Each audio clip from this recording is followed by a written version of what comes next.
Лесь Мартович. Ось посе моє. Присвята доктору Миколі Шухевичеві. Розділ 1. Кілька разів вертав Семен Заколесник із поля додому від тяжкої роботи. Був дуже роздратований і на всіх сердитий. Кричав на жінку, нагонився з кулаком до дочки. А пса Білика, що біг за ногами до хати, ждюхав чоботом упоперек. До цього так привикла ціла Семенова родина, що чудувалася би, коли би було інакше. І як часом Божої днини, в неділю або в свято засіли заколесники до їди в мирності, не висварившись перед тим, то Семениха щиро зітхала і пришіптувала: «Гріхи, гріхи! У християнина лиш тільки роботи, що грішити». Достоту, наче бідному чоловікові гріх бути щасливим і веселим.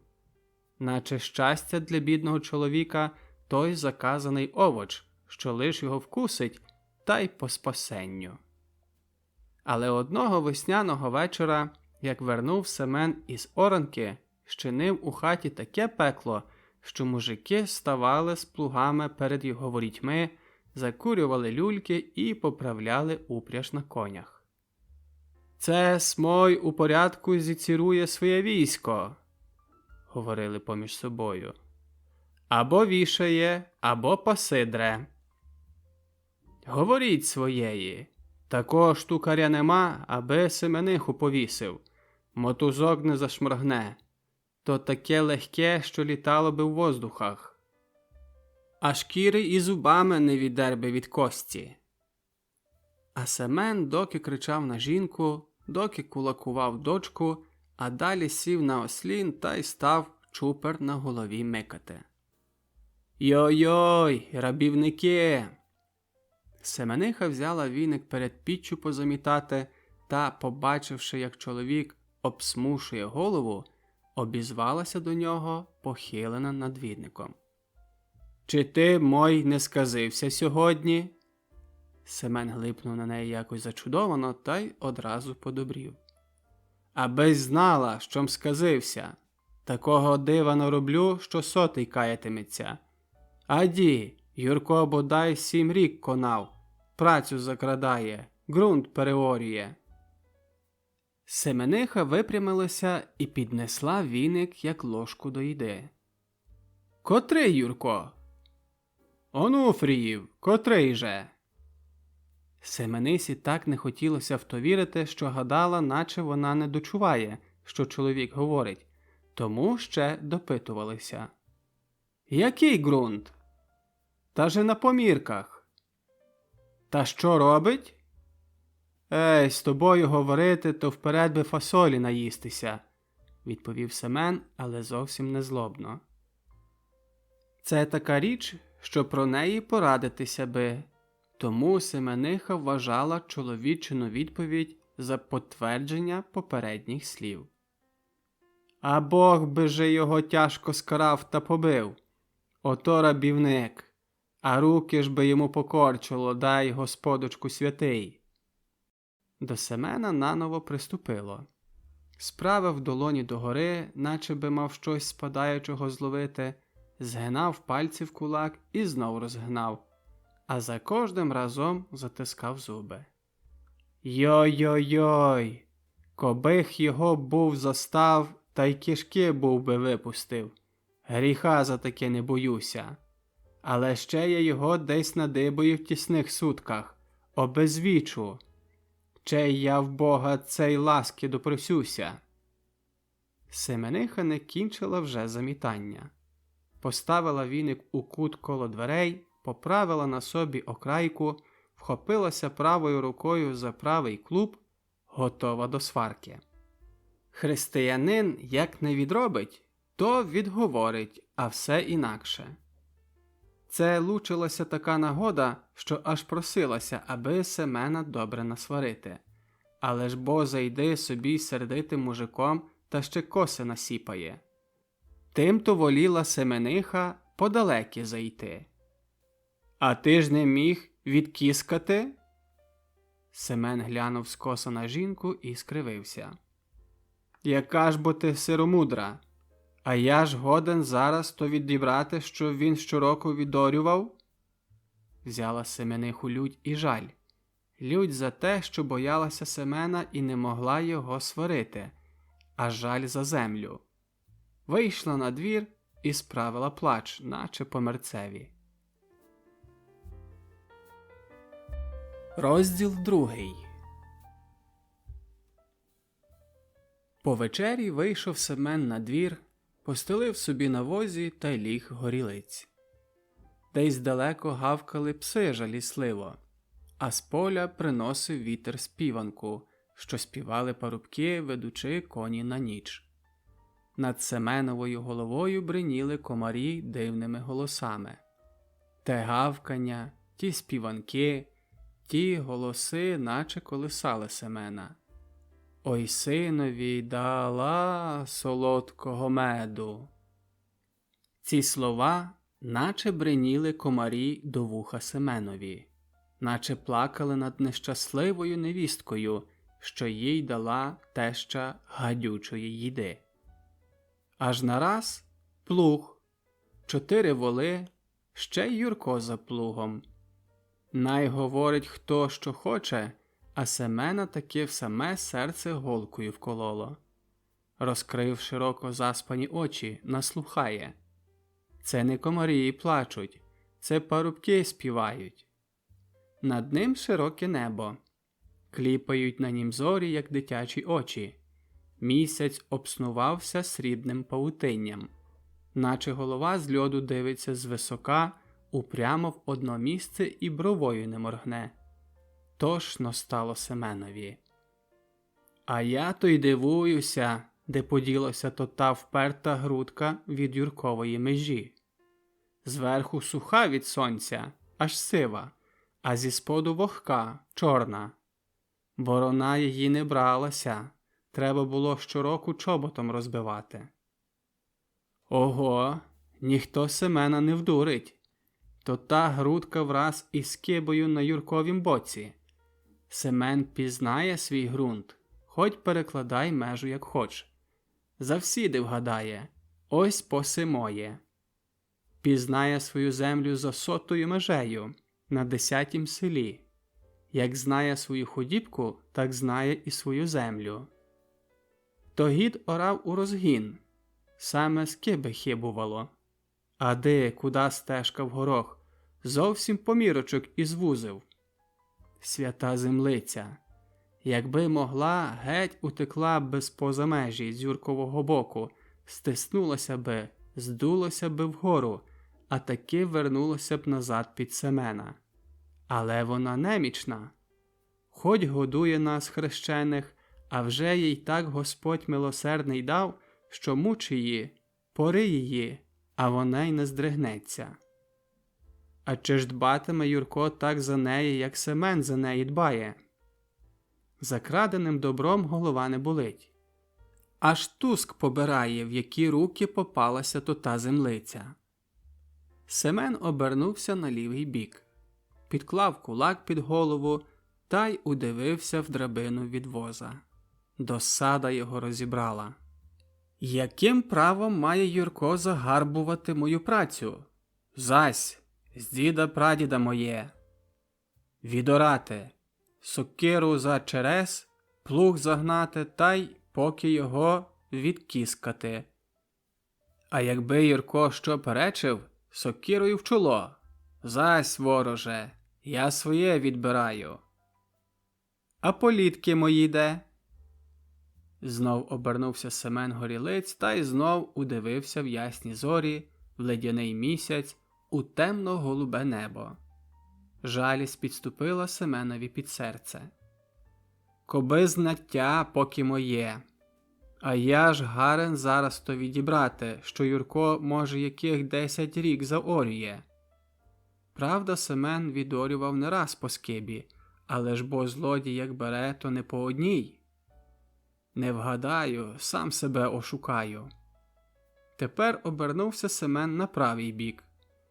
підклав під голову правий кулак і вдивився в сніп, що був йому намість подушки.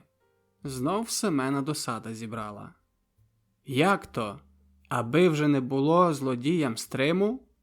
Семен би його на вічний кримінал. Адже якесь право є, відай на світі. Семен зірвався та й сів. Анзініри ж усю землю переміряли.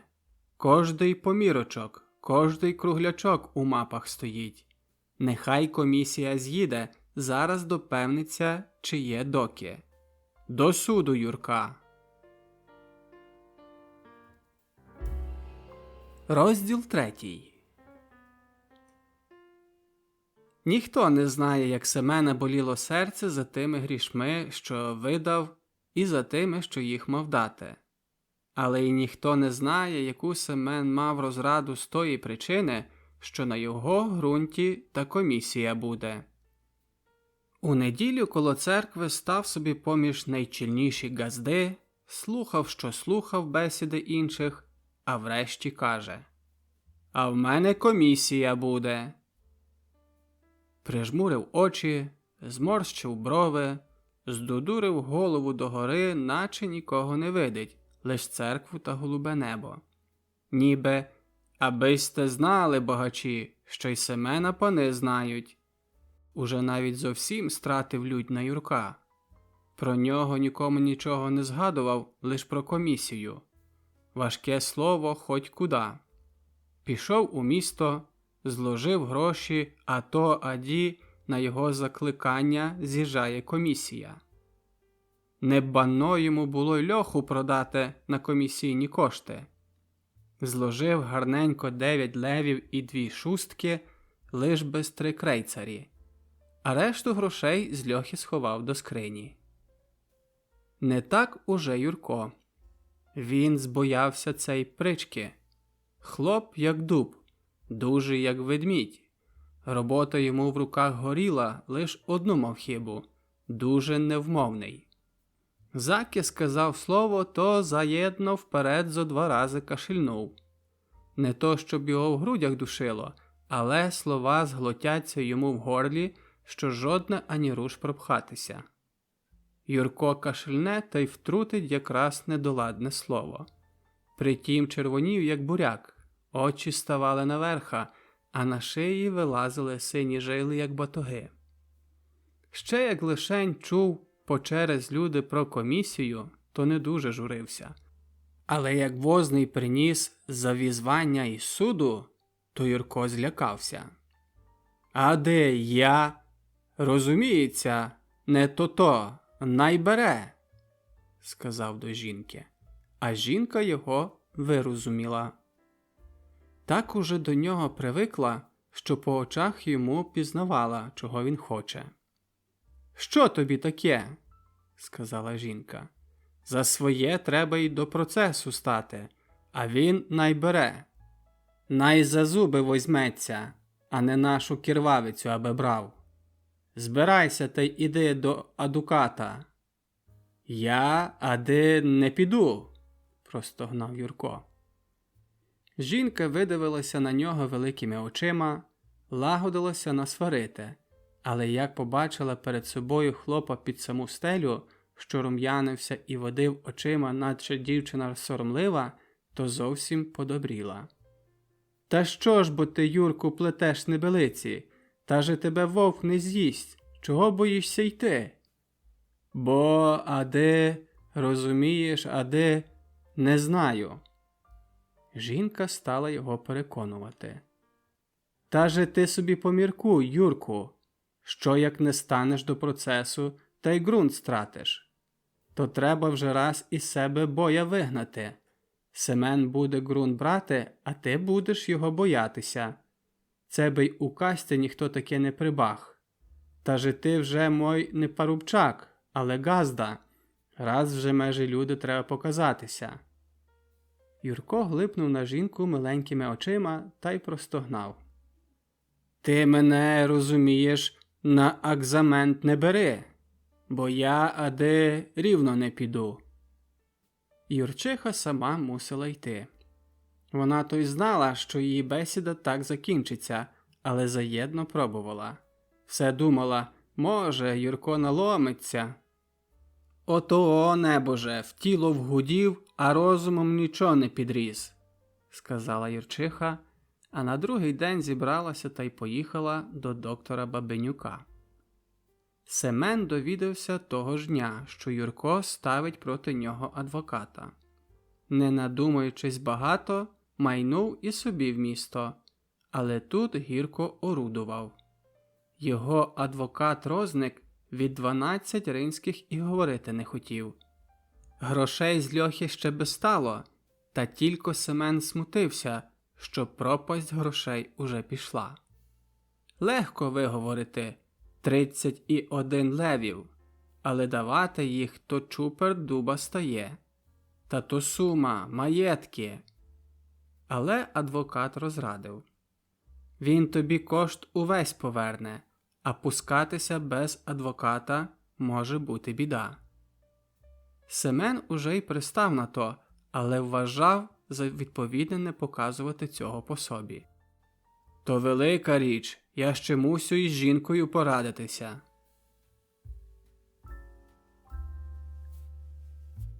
Розділ 4. Так собі Семен розчовпав у своїй голові, що конче, аби йому жінка сказала «бери адуката». А вже якби не сказала, то аби хоч набелила, що треба. Тому по обіді сів на лавицю коло вікна та й почав розмову із жінкою. «Коби знала, що тими селами дуже красні збіжжя показують, куди глипне, пшениці і жита, як щітка». Жінка, що не привикла з чоловіком до розмови, а ще й до ласкавої, зітхала лиш та шептала «Гріхи, гріхи». А Семен провадив далі. «Та тепер кожний кусник то золото, кожний ступінь землі. Хто свого не шанує, не варт той, що його свята земля носить. Але ж бо я не попустю, го-го-го. Він гадає, що з ким собі зайшов? Найно лиш комісія зійде. Дав сме 9 левів і 2 шустки лиш безстринові, але най знаю за що». Семениха тим часом помила начиня та й справилася вийти на двір. Останні слова Семенові зупинили її. «Йой, та ти кільку суму запроторив». «А ти ж як гадала?» – говорив Семен, трохи з пантелику збитий. «Та же то комісія. Розгадай-но ти собі в своїй голові. Багато знаєш у селі таких газдів, що на їх ґрунті була комісія, а на моїм буде. Не гадай собі. А він знає, що переказує». Семениха стояла посеред хати при хапці, ніби так, що вислухає 2-3 слові, та й назад до роботи. Тим-то й не знала, чи Семенові до правди відповідати, чи що їй діяти. Правда, не раз вони і радилися, але так при святі, та й то лиш за свині або за худобу. А тут нараз якась розмова з чоловіком. І не свято, і чоловік не п'яний, а ти бери і балакай з ним, як із кумом на хрестинах. Чи не гріхи? Зам'явся й Семен.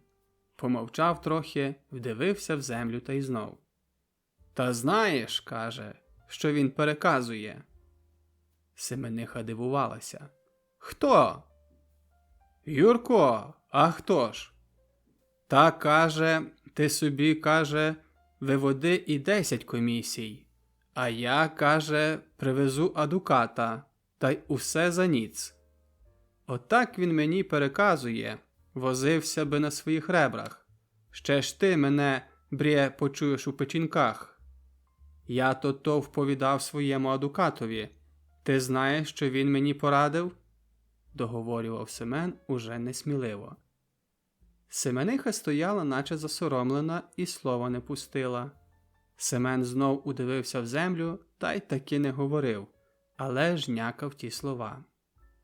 «Та він мені порадив, а де як? Ставить, каже Юрко, адуката, постав же й ти.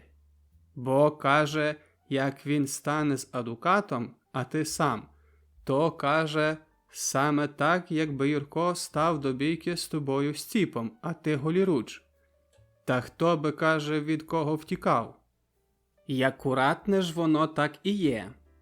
Що мужик, уважаєш, знається на праві? Мужик здалий до ціпа, до сапи, до коси, а до письма то мужик такий дурний, як ади оця стіна. При цім слові випрямився Семен на лавиці, повернув плечі й голову на правий бік та й ковтнув чиколонком до стіни. Бо то, вважаєш, не штука, наприклад, зайти в кошт. Ану ж, як його адукат напустить на мене якого туману або що, та й моє пропало. Семен плюнув і глянув скоса на жінку, вижидаючи, що вона йому на те. Але Семениха думала, що то вже по всьому, та й пустилася виходити з хати. Семен трохи не зірвався та не зловив її впівперек. «Та бо ти зачекай, бо я маю з тобою щось порадитися». Семениха зупинилася і злякалася. «Радитися? Тепер? Льоху вже продали і знов радитися». «Говорить, радитися, а розповідає за адуката».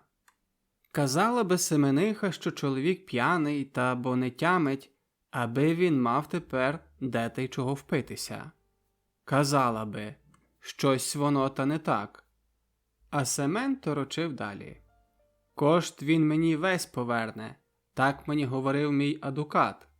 О, раз голова, хоть не наша віра, але то адукатом, то не кожному ялося, що він мені зі своїм бабенюком, як я свого розника поставлю, обох їх зажене в кут. Семен трохи вмовк, а жінка знов не знала, що їй робити. Чи не заслаб чоловік, преч бися казало. Ходить отуда чужими селами та, може, прискіпалася до нього яка біда. Але най буде, що хоче, треба йому якось то сказати. Та бо ти мені говориш відперше, а я бігмен не знаю що. Семенові ніяково стало. Та то ж то й біда. Та же чуєш, люди проносять, що Юрко адуката кладе. Я на нього заложив комісію, а він адуката кладе, аби на своє ломити. Та вважаєш, і я мушу класти адуката. Але кошт він мені має щодо зломаного феника поповнити. Мій адукат хоче 12 левів, аби сюди з'їхав. Та треба дати, нічого не поможе. Семениха попісніла, побіліла, як стіна, губи стали сині, як бес, а очі зайшли сльозами. Господоньку милосердний, а де чо він мені відперше бандиги гне? Йому ще тоді послідні крейцері заважають у скрині. Повиносив би з хати дещо є по адукатах. А ти ж гріха не боїшся? Та радше би з вогнем пішло. Я мовчала, а тепер бігме буду мовчати. З горла тобі видру, а не дам. Десь у людей газди пристарують до хати, а цей би відогнав останній хвіст, лиш аби заткати хавку адукатові. Семен не надіявся такого. Не знав, що казати, як боронитися, та й мовчки слухав жіночої сварки. Врешті зважився на відповідь. «Та бо ти чекай! Ще не знає, як, що, куда, а вже справила крик, що птаха не вдержиться на хаті. Та він кошт поверне». Семениха перебила. «Ти мені показуй грушки на вербі, такі не дам, хоч убий мене, то не дам», – крикнула. Семен схопився з лавиці, став коло стола, нагнувся наперед, наче той кіт, що лагодиться скочити на миш, затис правий кулак і якби мав каменем кинути. «Зась, знаєш, зась!» – верещав на жінку. Поміркуй собі, вона мене марнотратником робить. Мой, не впадайся в мої руки. А де, яка мені до ради? Пораднице моя, зась. Вона до ради зо мною стала. А до горшка, там твоє право. І щинилася в Семеновій хаті така сварня, що прохожі люди приоставали і слухали. Семен покінчив ту сварку тим, що забрав зо скрині гроші і поніс до адвоката. Розділ 5.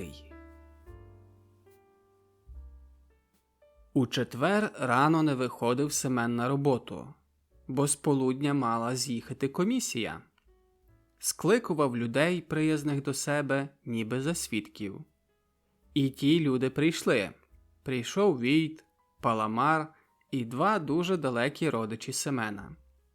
Ці люди прийшли раз тому, щоби вигодити Семенові сусідську річ, посвідчити, як буде треба.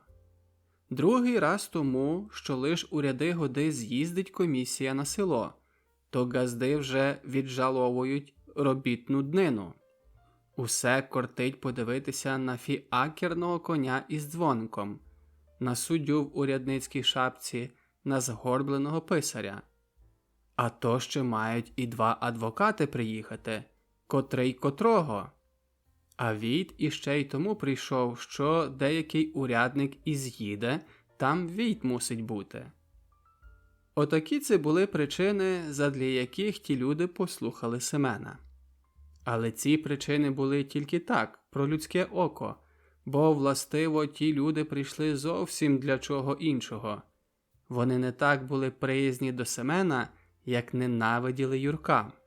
Хотіли потішитися з того, як Юрко програє, а може і прикинути яке слово, що Юркові завадило би.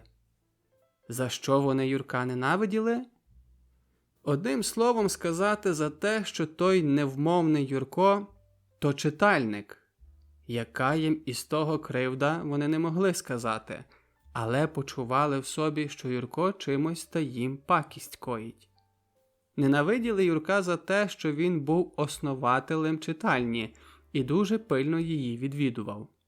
Ненавиділи його за те, що коли лучилися які вибори, то Юрко покидав роботу і, хоч сам не мав відваги сваритися з комісією і, голосуючи, плутався, та зате лазив від хати до хати, скликав людей і коло канцелярії пантрував їх, як череди овець, аби не розбігалися. Ненавиділи його за те, що Юрко лише ждав, аби в справах читальні його де післали.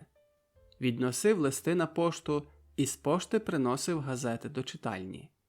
Взагалі ненавиділи Юрка за те, що його читальники любили. Вони виділи, що в селі настає якась нова порода людей, що хоче зломити давні звичаї. А вони ті звичаї любили. Ті звичаї були такі: не видіти більше світа, як своє рідне село, не каламутити сільське поетичне життя ніякими новими змаганнями, задержати якнайдовше наївні дитячі погляди на все окружаюче. Не мали вони чим поборювати ту нову породу людей, а ще мусили і признавати, що читальники мають рацію. Але зате тим сердечніше їх ненавиділи. Війт же був із мусу Юрковим противником, бо одно боявся, аби його читальники не скинули з Війта, а знов боявся і приставати до них, бо видів, що поляки, котрі з місців панують над людьми, ненавидять того нового народного руху. Війт виголився, що лице вилискувалося наче дзеркало, взяв новий сардак і причепив на груди медаль із Босняцької війни. Семен повітав Війта так ласкаво, що трохи по руках не цілував. Усе, міркував собі, старшина знається з панами. Може, якраз яке слово за Семеном прикине. Бо то відай доста, як суддя побачить, що Війт собі добре із Семеном заходить. От подумає, якийсь порядний газда, коли Війт собі з ним накладає. Варт, аби його право вийшло. А що ж? Не знаємо, чим кому догодити. А Юрко схопився потихоньки досвіта, вийшов на двір, висадив борони на віз, узяв гелетку ячменю та й лагодився у поле. Жінка помітила на двір та: «Юрку, а ти, каже, куда?» «А де? Сіяти?» «Та бо ти, мой, не прикидайся дурним, та же комісія прийде». «Я, ади, розумієся, не то-то». Юрчиха знала, що як його не загулить до хати, то піде в поле. Що йому зробить на дворі? Утече куди-небудь. «Та як підеш без сніданку? Ходи та поснідаєш». Юрко вже волів не снідати, лиш аби до хати не йти. «Я, ади, не хочу», – вибріхувався. «Розумієся, ади, букатку хліба, ади, в торбу та й то-то». Юрчиха стояла при своїм. «А де ж би я тебе пустила з букаткою сухого хліба в поле? Так, гей наймета. А ходи ж, Юрцуню, ходи. На час, зараз вийдеш». Юрко не хотів. «Та же ходи, мой, найже тебе впросю». Юрко такий, що й малої дитини би послухав не то жінки. Пішов до хати, але завзявся, що аби не знати, що жінка говорила, то не піде. По сніданку, каже жінка Юркові, аби вбрав чисту сорочку. Юрко не хоче, а жінка вплескалася: «Вбери та й убери». Юрко дався намовити, але «піду», гадкує собі, в чистій сорочці до роботи. Аж ось зачинає його жінка намовляти, аби пішов з полудня на термін. «Ні, а де таки не піду?» «Але ж бійся Бога», – переконує жінка, – «сміхом станеш. Ніхто не скаже, що ти собі вже такий, але скажуть, що здурний». Юрко вперся. «Най, а де кажуть?» Юрчиха вже не могла розуміти такої впертості. Переконувала його, як могла, а він ні та й ні. «Бо розумієсе, як піду, а ну ж, а де програю?» – відбріхувався Юрко. «Як програєш, то невеликий страх. А де адвокат мені казав, що то процес не за цілий помірок, лише за кілька скип. Бог бери, як програєш, лиш аби сміхом не стати». «Най, а де бере?» – стогне Юрко. «Та най би брав», – перечиться жінка, – «лиш аби так, як у людей. А це ж по якому? Забере тобі, а ти й не будеш при тім». «Я таки ади не піду», – завзявся Юрко. Не знала Юрчиха, що вже й говорити. Коби так лихий чоловік, лайдак, пияк, нетріб, то би насварила, напаплюжила, та й западайся отуда. Та бо то робітник порядний, чоловік добрий, хоть до рани туляй, лиш одна хіба – невмовний і боязкий. Що тут робити та що тут діяти своїй голові? Думала Юрчиха, думала та й придумала. «Знаєш що, Юрку, підемо обоє, лиш абись там стояв, аби люди не гадали, що я вдовиця». Юрко пристав. «Хіба так?»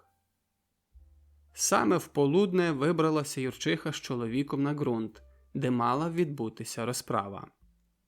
Ще дорогою вчила чоловіка, аби поцілував у руку вперед суддю, а потому свого адвоката. Юрко не хотів. «Я, ади, й не слухаю цього». Чи послухає Юрко, чи ні, але Юрчиха однако наказувала. Як має стояти і що має говорити, таке Юркові наговорила, що він лиш очима скліпав, та й каже: «Як ти розумієси так, то я, ади, вернуся». Юрчиха вмовкла. Вже нічого йому не наказувала, лиш аби йшов. На ґрунті вже стояли Семен, Війт, Паламар і ще два люди. Тому Юрчиха з чоловіком стала собі здалеку, аби не ставати із Семеном до ока. У тім гурті коло Семена балакали, а Юрко з Юрчихою мовчки ждали. За 3 години приїхали 2 фіакри. Юрко з жінкою приступилися ближче. Суддя був лютий, бо фіакр його стряс, та й з того голова розболіла. Зачав кричати на Семена, чого за таку дрібницю процесується. «Погодіться!» – кричав. Але ні Семен, ні Юрко не знали, що робити. Суддя був сердитий ще й тому, що було аж 2 адвокати, та не міг справи вбити, значить, залагодити її так, аби мужики пішли собі з нічим додому, а він аби не потребував протоколи списувати. Тим часом Юрко стояв собі збоку та й міркував у своїй голові так. Як лиш суддя зачне на мене кричати, то я скажу: «Най собі бере», а сам утечу. Але суддя на нього не кричав. Коли побачив, що не зможе через адвокатів нагнати сторони додому, рад не рад узявся до урядування. Казав Семенові показати, що Юрко забрав, і розповісти, коли і як забрав. На це почув суддя таку відповідь від Семена. «Коли забрав, я не знаю, а кілько забрав, я не скажу». «Так найліпше», – говорив суддя. «Чого ж я сюди приїздив? Як нічого не знаєш, то я їду назад». Розник узяв Семена на бік і навчив його, що мусить усе перед судом виказати дочиста, бо інакше буде зле. Семен став тепер аж забагато говорити. Зачав від тої впертої грудки, що її щороку мусив чоботом розбивати. Юрчиха слухала і дослухалася, що Семен дуже багато бреше. Боялася, що Семенові на брехню будуть вірити, тому пошепки навчала чоловіка. «Кажи, мой, що неправда». Але Юрко й бровою не моргнув. Переконавшись, що чоловіка не спонукає до бесіди, вмішалася Юрчиха сама до розмови. Стала Семенові перебивати і перечити. «То неправда! Коли бо брешете?» А в кінці взяла перекрикувати Семена та й сама говорити. Семен своєї, а Юрчиха своєї. Суддя накинувся на Юрчиху. «Що ти тут робиш? Що ти за одна?»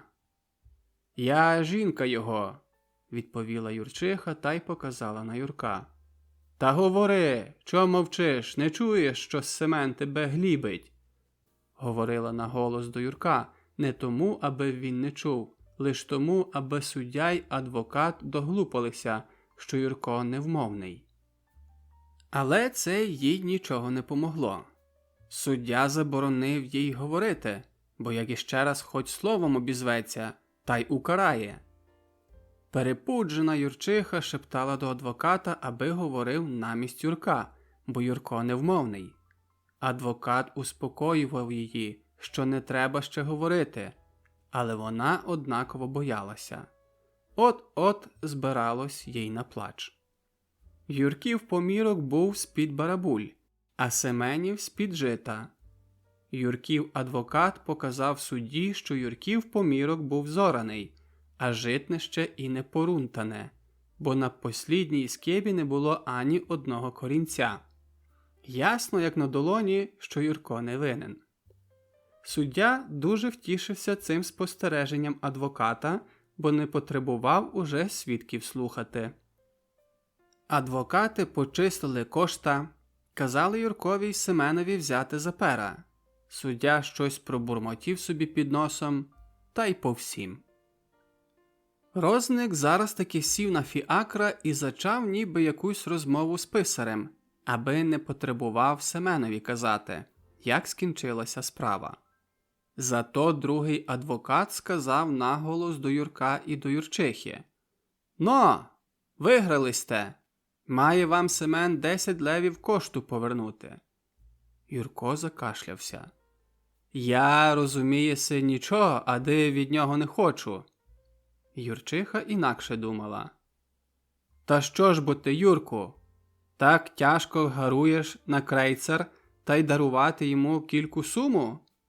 Та волів бись прогайнувати той крейцар, що так тяжко запрацюєш. Юрко знов закашлявся. Розумієсе, від роботи ще ніхто, ади не то-то, най, ади западається. Вся комісія поїхала. Семен став, як серед води. Не знав, чи вірити має Юрковому адвокатові чи ні. З одного боку, дивно йому було, щоби його справа пропала, а знов же щось воно на тім є, коли Юрків адвокат таке говорив. А Розник аби слово писнув, то ні. Не хотілося Семенові вірити, що програв, а знов не мав найменшої причини тішитися з покінчення процесу. «Це щось таке поробили?» – цідив крізь зуби Семен до своїх. «Злетіли, як птахи, посиділи, як вогню вхопити, та й щезли, як дим. Я цього бігме не розумію». Розділ 6. Ще на дорозі додому думав Семен, що жінку битиме, таку мав лють. Але заки дійшов, почув у собі великий жаль до комісії. Гроші в нього взяли, казали ще зложити на штемпелі, насварили добре та й поїхали. «Дурня всюди б'ють», – думалося Семенові. «Щом сказав, усе гидно, одного прикладного слова не сказав. Якби я був усе розумно виговорив, хто знає, чи не на моє би вийшло». Жінці нічого не говорив, навіть не обзивався до неї. Зараз таки дома взявся до роботи. Думав, що при роботі про все забуде. Але де? Тільки й думки, що про комісію. «Нащо мені було зачинати?» – корив себе. «От найби херіло отам до стилої матері». До хати боявся вказувати, бо знав, що жінка зачне та й буде бійка. Чув, що провинився, лиш не знав для чого. Все ніби робив до ладу, все ніби інакше й не можна було зробити, але все одно обернулося на зле. Не треба було поцяти продавати, не треба було гроші від хати відносити. Я сам себе зарабував, от як. Оця думка не вилазила йому з голови. Удень не давала йому робити, а вночі спати. Видів по жінці, що вона теж саме думає. Боявся жінки, а вона його ще дужче. Вони обоє відчували однаково, що Семениха не втерпить та й стане йому дорікати, а він не втерпить та й бійку щинить. Обоє позирали на себе з переляком і з ненавистю. Лякалися, що ось-ось та мовчанка силою здержувана прорветься, а знов ненавиділи одне одного, як той пес, що лагодиться вкусити, і той кіт, що лагодиться плюнути і дряпнути. Обоє відчували, що та прірва неодмінно мусить наступити, і чим довше вона відволікалася, тим дужче зростав їх переляк і ненависть. Були вже такі хвилі, що вони навмисне дожидали тої прірви, навмисне заглядали страхові в очі. Неначе знемоглися довгою дожиданкою. По таких хвилях утікало де-небудь одне від одного і чули страх від того, що вже так близько були від нещастя. На третій день була неділя. З полудня крутився Семен по надвірку зовсім без причини. Нараз постановив піти до хати. Знав, що там Семениха обіськається з донькою. Ех, найраз уже це скінчиться. Що най скінчиться? Так роздумував собі та й не йшов до хати, але до стайні. Дивився на коні, що по стеблу тягали солому з драбини і на силу хрупали. Дивився на корову, що лежала, а, повернувши до нього голову і переконавшися, що Семен увійшов із голими руками, махнула головою й ударила рогом до ясел. «А воно ж мусить так бути?» – думав Семен. «Та й за що люди так ворогують на себе? Чого така ненависть? От Божа худібка, які вони вразні! хрупають солімку та й одно одного не зачіпає. А чоловік лиш за тим пазить, аби кого вкусити. Побираються на то, аби одно другого ціле життя гризло. Отак думав Семен, але це не були щирі думки. Він тільки так виправдовувався перед собою, бо знав, що зле зробив, знав, що жінка має рацію його насварити, але він за те її поб'є. Ще дужче ненавидів жінку, ще дужче сердився на неї за те, що її правда. Вийшов з остайні на подвір'я, став на воротях і розмірковував над тим, яку приключку найти би собі, аби таки зараз накинутися на Семениху, ще заки вона розічне з ним сварку. Вона висохла, як скіпка, все кашляє над роботою. Ні, за те її можна ненавидіти, але бити нема за що. За дорогою в садку ловила вишня молочним цвітом, перелітаючи бджоли, і не пускала їх доти, доки вони з тих цвітів солодкий піт не позлизували. Горобці верещали по вербах, збираючи сплячі хрущі. Ластівки протягалися чорною блискавкою і фуркали попри вуха. А все разом не давало Семенові існувати далі чорні думки. Йому підокралася під серце легенька жалість. «Божа бджілка, божа пташка!» – гадкував собі Семен. «Працює раз у раз. Чи неділя, чи свято, а все весела. А пан Біг дав чоловікові відпочинок, але за той грижу і ненависть. Ми всі грішні, за це нас карають уже на цім світі». Семен побачив, що надходить Панько і буде попри нього проходити. Панько був читальник, тим-то Семен хотів зійти Панькові з очей, щоби не здибатися з Юрковим прихильником. Та не було йому куди відійти, хіба до хати, а він би тепер ні за що в світі туди не зайшов. Так і дожидав Семен на воротях Панькового приходу і думав: «Най уже зираються на мене люди, як на злодія, бо я ліпшого не варт». Надійшов Панько і на щудування Семена став із ним балакати. Намовляв Семена, щоби йшов з ним на збори. «На які збори?» – спитався Семен. «А ви ж не знаєте?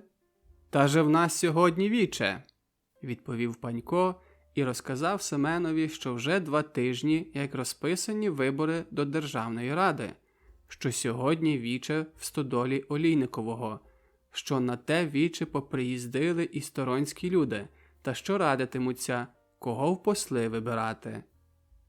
Семен був без радної душі пішов, не так із цікавості. Його те все нічого не обходило. Як для того, щоби десь утекти від хати, але ж знов від читальників він завсігди бокував, тому міркував, що йому ніяково туди йти.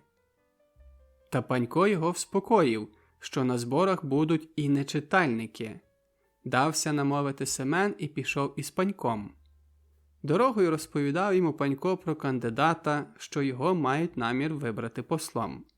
Але Семен мало що і слухав тої бесіди, бо він мав свою гадку – забаритися в селі як можна найдовше, аби пізно вернути додому.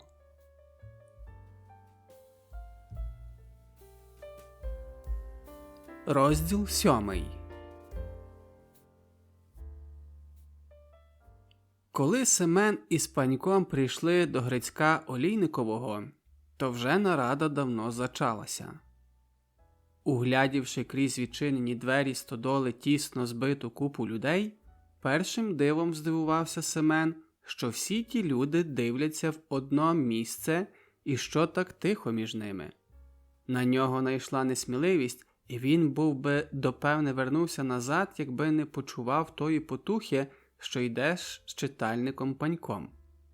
Другим дивом здивувався Семен із того, що коли пропихався поміж знайомих людей, аби стати собі із самого заду, ніхто й не поглянув на нього. Із самого заду було досить вільного місця, бо всі зібрані глотилися як можна найближче до підвищення, де стояв стіл і було кілька людей. Аж тепер дочувся Семен, що там спереду на підвищенні хтось говорить. І то голосно, так що Семен здивувався третім дивом, як він міг не дочути такої голосної бесіди. Семен не старався вирозуміти тої мови, але силувався побачити, хто говорить. Приклав руку понад очі і дивився, але нічого не видів. Збоку крізь двері світло роз'яснювало середину стодоли, то й не можна було догледіти лиць тих, хто стояв під другою стіною. Семен заскулював очі, нахилював голову то на цей бік, то на той, а все не міг навіть запримітити, кілько людей стоїть там на підвищенні. Трохи згоді, як привикли Семенові очі до тої темряви, побачив він, що на підвищенні за столом сидів голова читальні, а коло нього якийсь іще дуже молодий сторонський чоловік. Цей сидів похилений і щось чи розглядав на столі, чи писав. Семен заходив у голову, з якого села може бути цей молодий чоловік. Тут же за столом стояв також якийсь сторонній чоловік, мабуть, уже старший, бо Семенові виділося, що в нього шпакувате волосся. Який він сам на обличчя, Семен не міг побачити.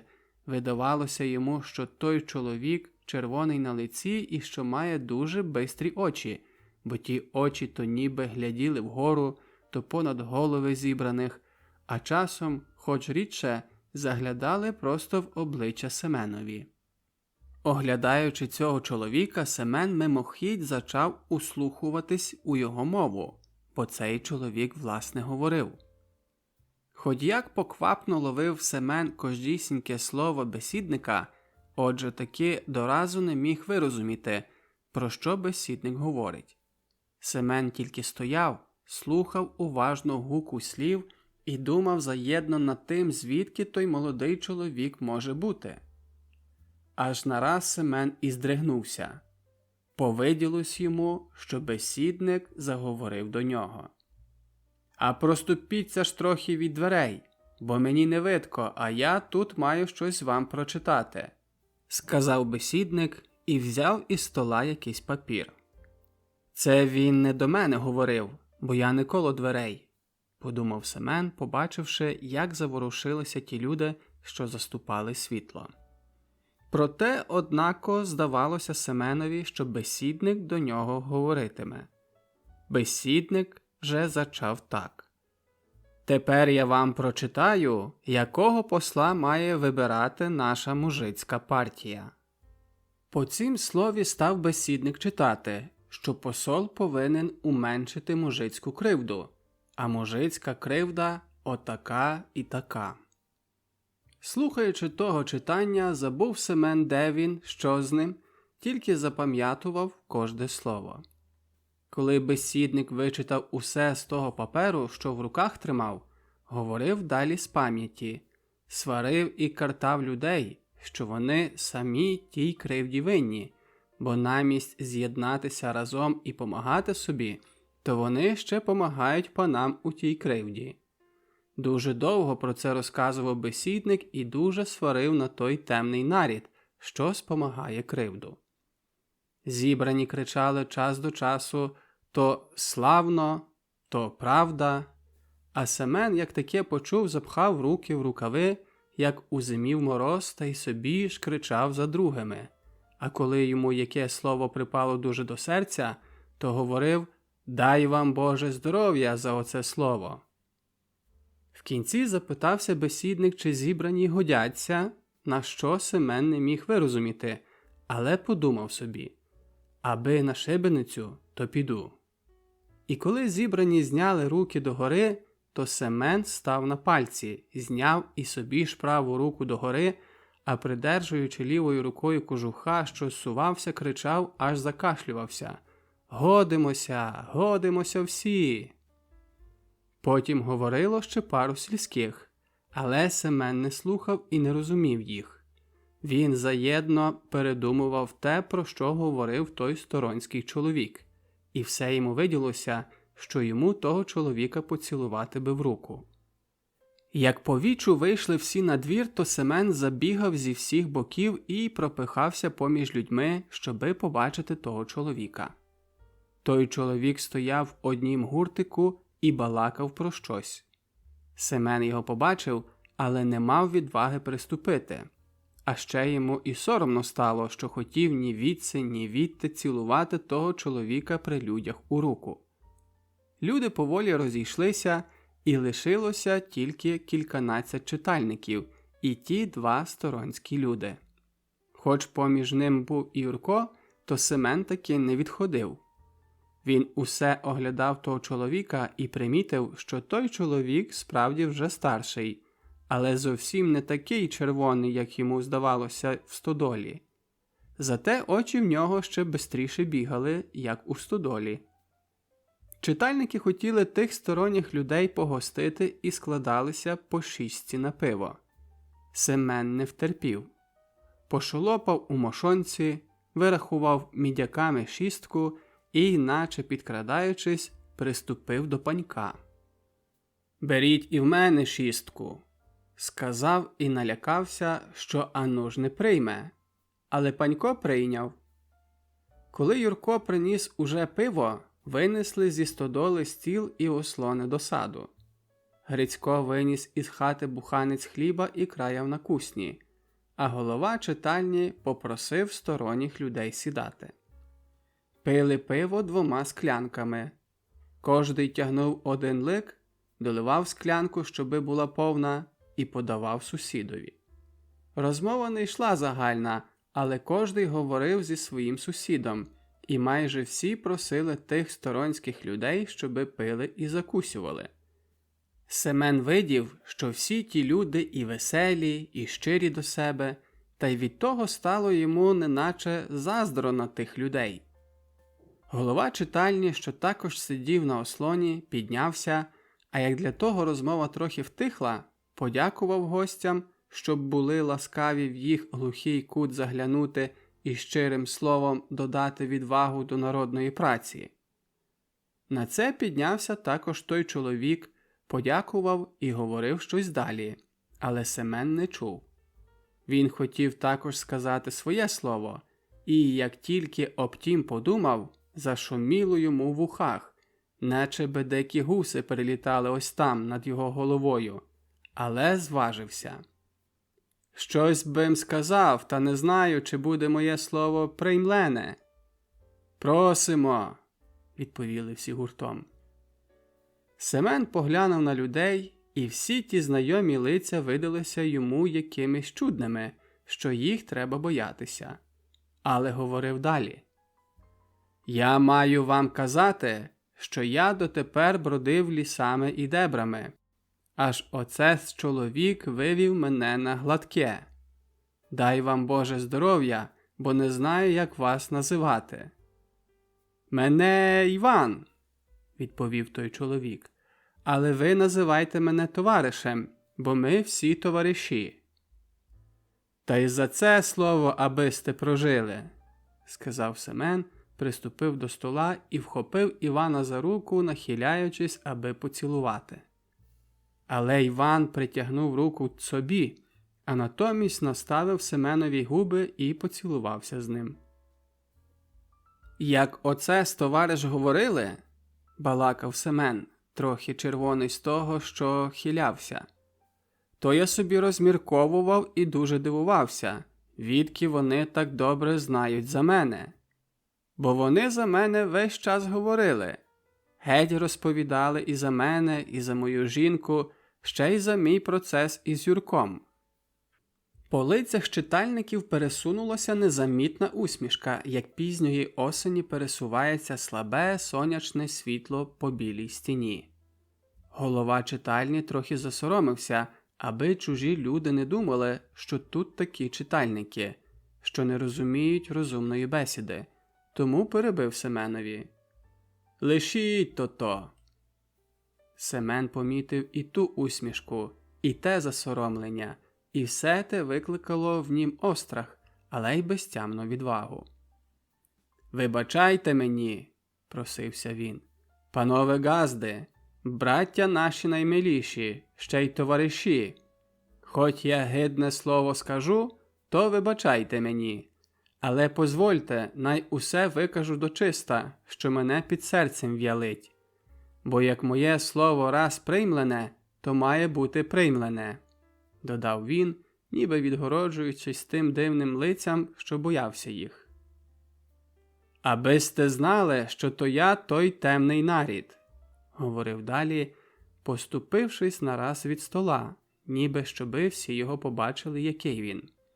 Я той темний нарід, що сам собі кривду робить.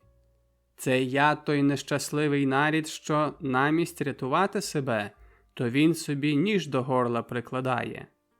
Я такий нарід, що сам собі загибель лагодить. Або, як вони добре за мій процес розповіли, при цім слові обернувся до Юрка.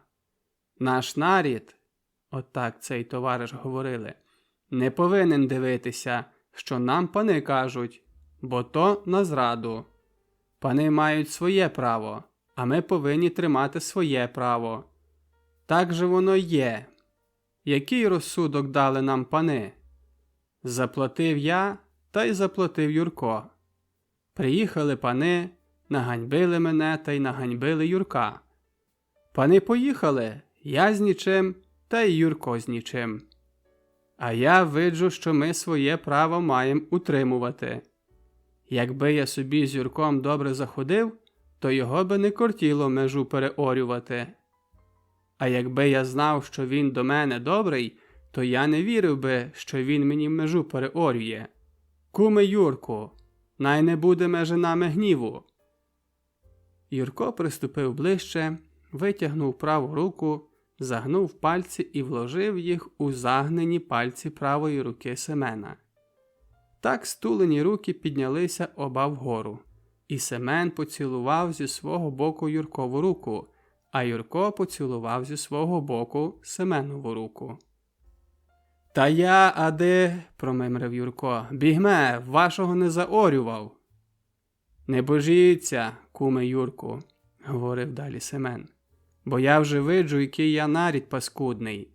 Але ви не беріть мені за зле, бо я таку гадку мав, що на коли мені комісія присудить у ту борозну, то я ляжу хрестом на землю та й буду суватися вздовж своєї межі, як гадина, аби затямити поки моє.